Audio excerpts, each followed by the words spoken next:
What's up, Jets fans? Welcome to the latest edition of Jets Latest, where you get the latest on the Jets. I'm your host, the spitting statistician, Dane Martinez, and we are now just one day away from the NFL draft. It is an exciting time for the new regime in the green and white, and we have spent plenty of time here on Jets Latest talking about where the Jets might go, where they may not go, how you sift through smokescreen season, and quite frankly, at this point, you've done all the studying for the test, you've done all the cramming, you've done all the preparation, and it is time to go and make the picks and welcome the newest members of the green and white. And that's what new GM Darren Moji pretty much said. Check this out.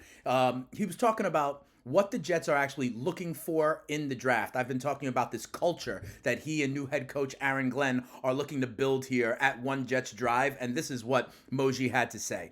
I think there is a type of brand that we want our players to play with. It's a physicality. It's a toughness. You're going to feel it. It's smart, tough, aggressive, and resilient players. We feel really good about where the board is today. All you can do now is really overthink it and make some minor tweaks, but we feel really good with where it's at. The process has been awesome, and that's a credit to the coaches and the staff. So as you can see, right, they've done all the work. They know what they want. And how many times have you heard physical, tough, aggressive? That is part of the culture that they are definitely looking to build here with, the Jets, Glenn, Moji, and to be quite honest, why I think we do not have Aaron Rodgers anymore. But after the draft, the other thing we need to really think about is the cap space. We've talked about things like extending Sauce Gardner, extending Garrett Wilson, and as free agency happened, I told you how we were under the cap, where we ranked and all that. So I do want to reset the deck because you need to think about this. The Jets right now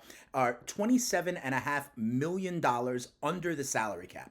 They have the 14th most cap space in the league, right? So you would think they're right there in the middle of the pack. But a deeper look kind of makes it look better for the New York Jets. The Jets have the 27.5 million, but they have 73 players on the roster. You only dress 53, right? They're going to have to make some cut downs. Some of these guys might be practice squad, post June 1st cuts, things of that nature. So that money that they have on the books is with 73 players. When you think about it, first of all, there's only 7 teams in the NFL right now with more than 32 million. So the fact that they're at 27 million really could be a top 10 kind of cap situation. Here's the other thing.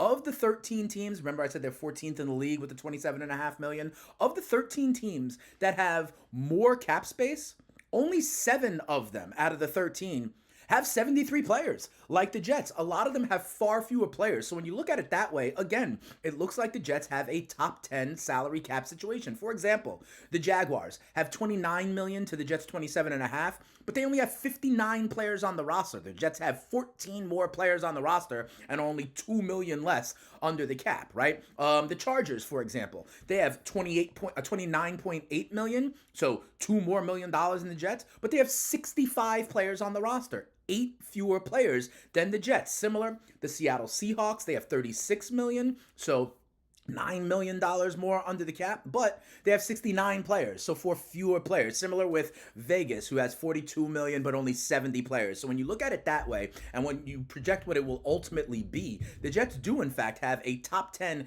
cap situation. And remember, I believe the focus after the draft, they get those draft guys in, which are pretty much slated at specific salaries. The focus will be Garrett Wilson and Sauce Gardner. Right now, Sauce's cap hit is $10.6 million when you can consider his prorated bonus, his roster bonus, things of that nature. Garrett Wilson's cap hit is $6.5 million. So to get them up to market value, it is going to use up a lot of the cap space that the Jets do have. But here's the thing.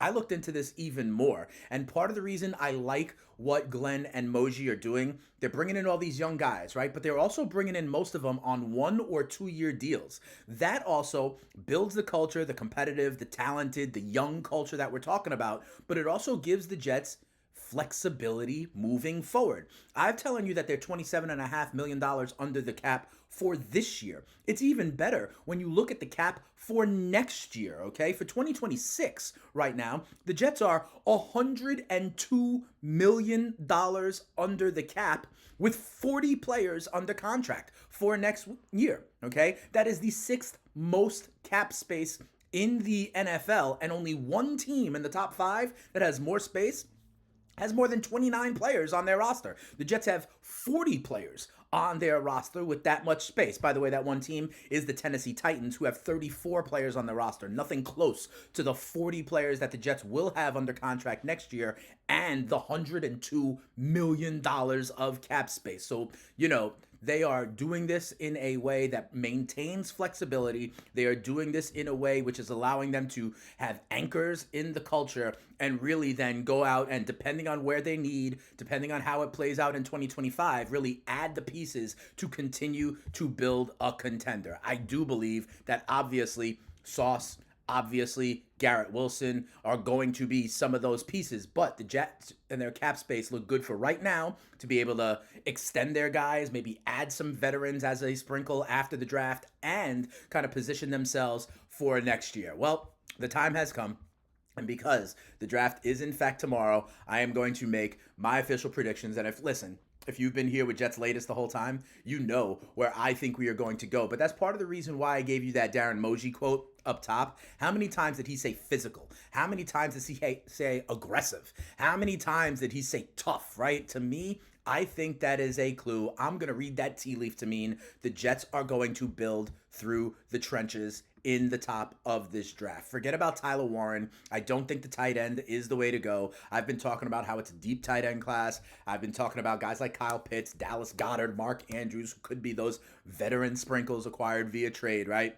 I believe you know where I'm going. Number 7 overall, the Jets will select offensive lineman Armand Membu out of Missouri. This guy, I think, is the top offensive lineman in the draft. Other people think it could be Will Campbell. Other people say it could be a guy like Kelvin Banks out of Texas.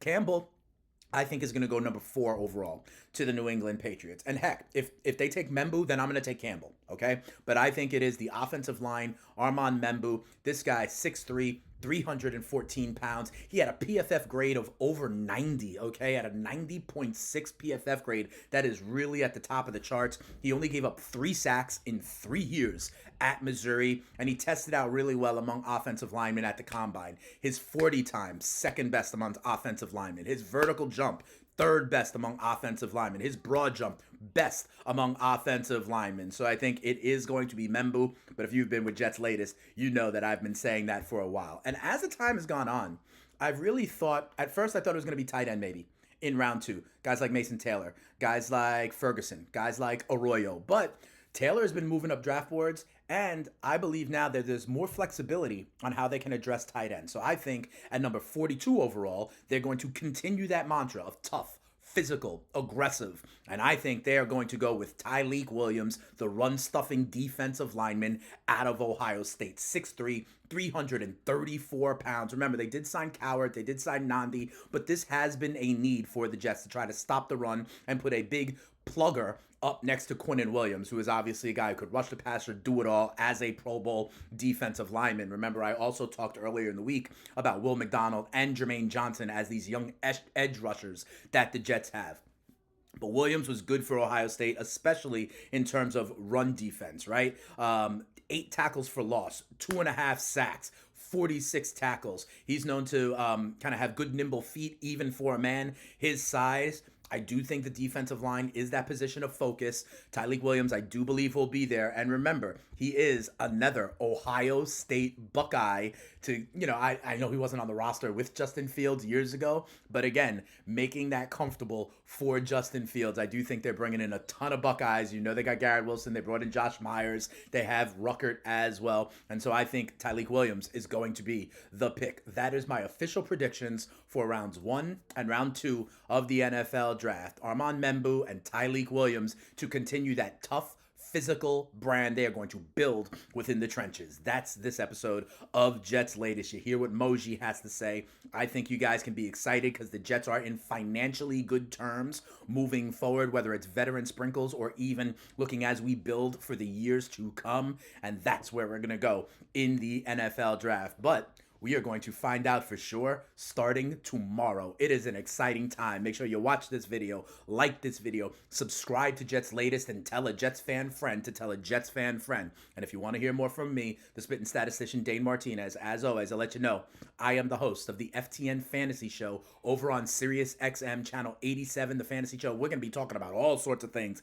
NFL draft, the implications for fantasy football, the implications for futures bets, right? But we talk Major League Baseball as well. We talk NBA, NHL playoffs as well. We do it all over there. Go on, check us out at the FTN Fantasy Show on Sirius XM. We're helping you win your leagues and win that cash. Also, engage with me on social at Spittin' Speeds. Engage with me on the comments and the videos. I like to respond as much as possible, and we will be back tomorrow where it is draft day and we are adding talent, adding excitement for the green and white. That'll do it for this episode of Jets Latest. Remember to come on back tomorrow where you get the latest on the JETS Jets. I'm out of here. We'll see you tomorrow. Draft day, round one, baby. Vamos, coño. We'll see you then. Peace.